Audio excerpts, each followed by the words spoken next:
Hoy nos metemos de lleno en un tema que va mucho más allá de quién corre más rápido. Vamos a hablar del alma de un deporte. Sí, y para esta charla tenemos como base un texto fascinante de una leyenda, Kilian Jornet. Que pone sobre la mesa una pregunta que está generando un debate tremendo. Tremendo. ¿Qué pasa cuando un deporte que nació literalmente en la naturaleza salvaje, como el trail running, empieza a coquetear con la idea de entrar en los Juegos Olímpicos? Y es clave entender su punto de partida, porque su reflexión no es un panfleto en contra, ¿eh? No, para nada. No es un simple olimpismo sí o no. Es más bien una luz de advertencia que enciende a alguien que ha vivido para la montaña. Claro. Lo que él plantea es, bueno, una pregunta mucho más profunda. En ese camino para estandarizar el deporte, para hacerlo apto, ¿qué parte de su esencia se queda en el camino? Entiendo. O sea que no es un portazo en la cara, sino más bien una pausa para preguntarse, un momento, ¿hemos pensado bien el precio? Exacto. Es una invitación a definir qué es el trail running en realidad, antes de que otros lo definan por nosotros. Suena a que es un debate sobre la identidad. Totalmente. Y para entender ese miedo a perder la identidad, primero hay que entender cómo la define él, porque su concepto de trail running es muy específico. Vamos a eso entonces. Porque para Jornet, y esto lo deja clarísimo, trail no es simplemente correr fuera del asfalto. No. No es correr por un camino de tierra en un parque. Eso es solo la superficie. El ingrediente que lo define todo, el corazón del asunto, es la montaña. Y la palabra montaña aquí no es solo un fondo bonito, ¿verdad? Para nada. Es el campo de juego, el adversario y el reglamento, todo en uno.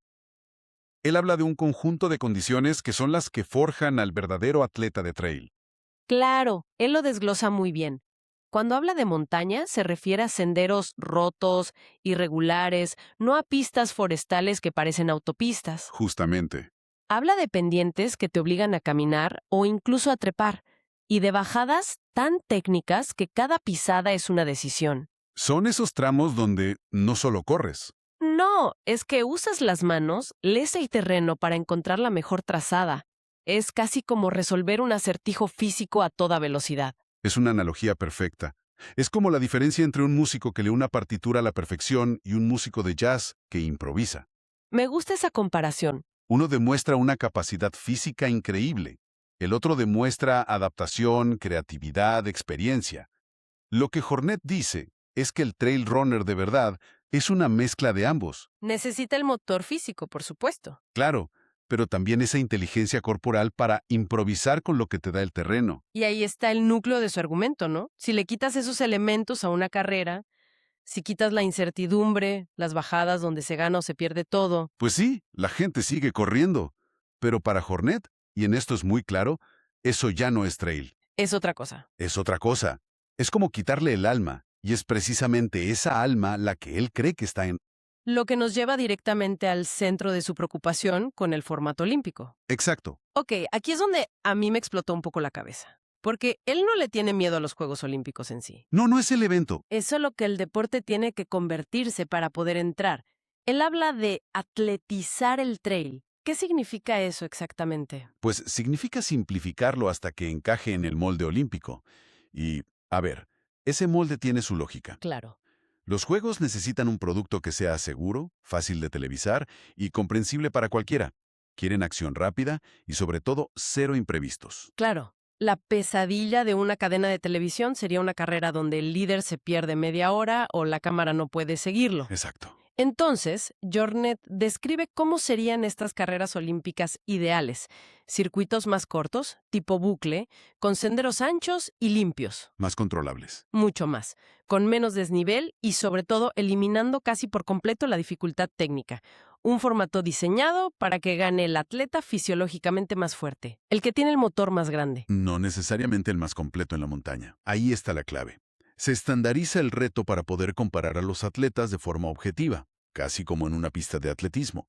Pero al hacerlo, se elimina la variable que, según él, hace único al deporte, la montaña misma. Y aquí es donde él suelta una de las frases más potentes. Dice algo como, el problema no es ser olímpico, el problema es perder la identidad para llegar a serlo.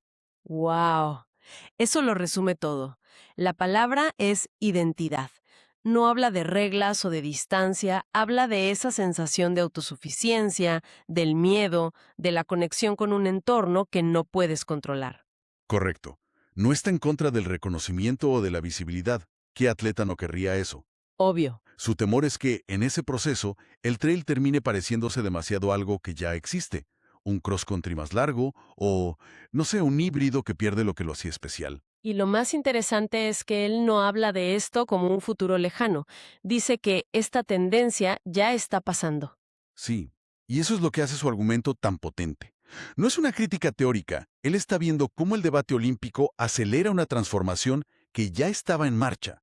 Describe una tendencia muy clara, carreras que evitan los pasos técnicos, que buscan terrenos corribles y rápidos, Donde se prima que el atleta pueda mantener un ritmo alto y constante. básicamente escenarios donde el factor determinante es la capacidad aeróbica, el VO2 máximo, lo que inevitablemente plantea una pregunta.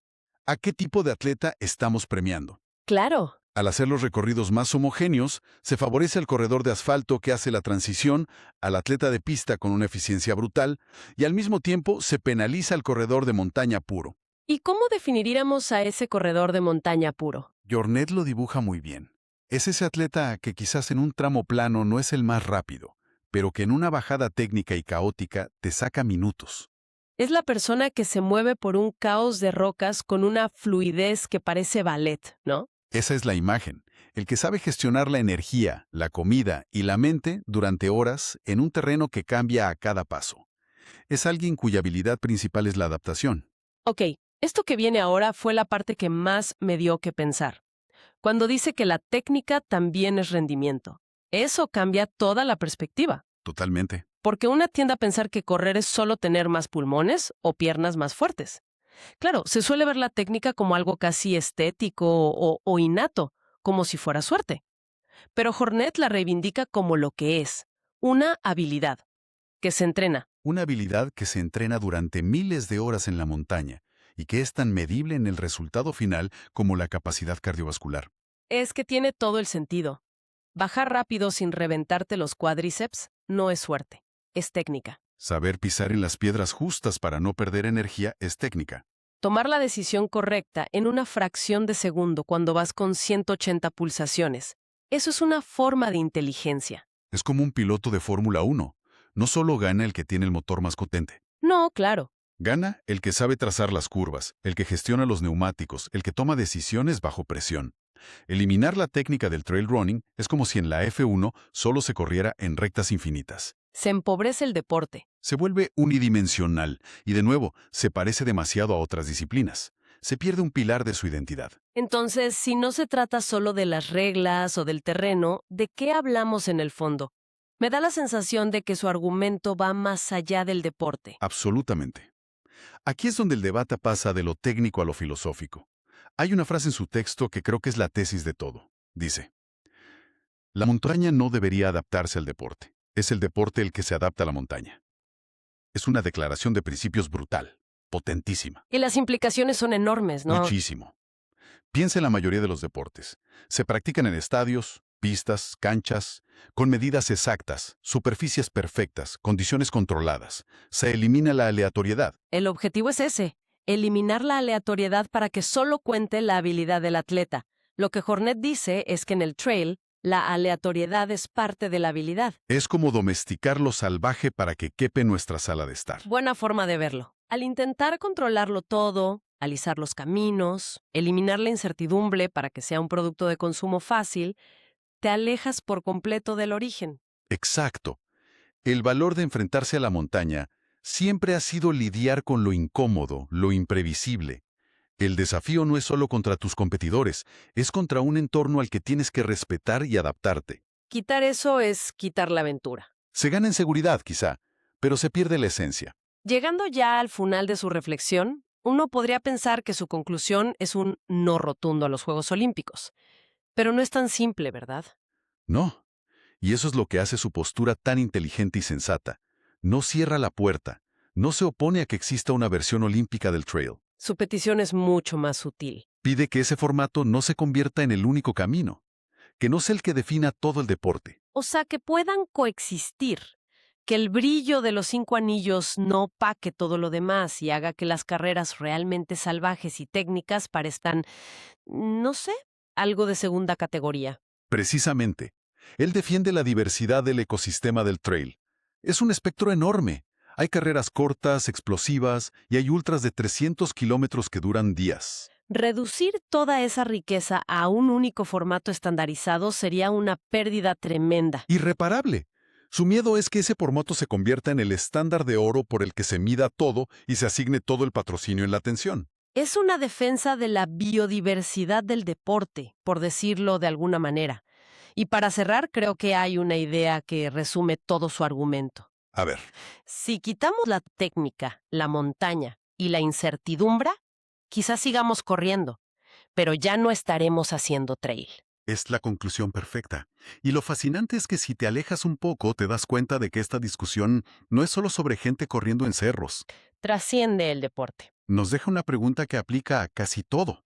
En esta búsqueda constante de crecimiento, de audiencias globales, ¿cuántas cosas que amamos, desde la música hasta la comida, corren el riesgo de pulirse tanto para gustarle a todo el mundo que al final pierden justo esa esquina imperfecta, ese sabor particular que las hacía únicas y valiosas en primer lugar?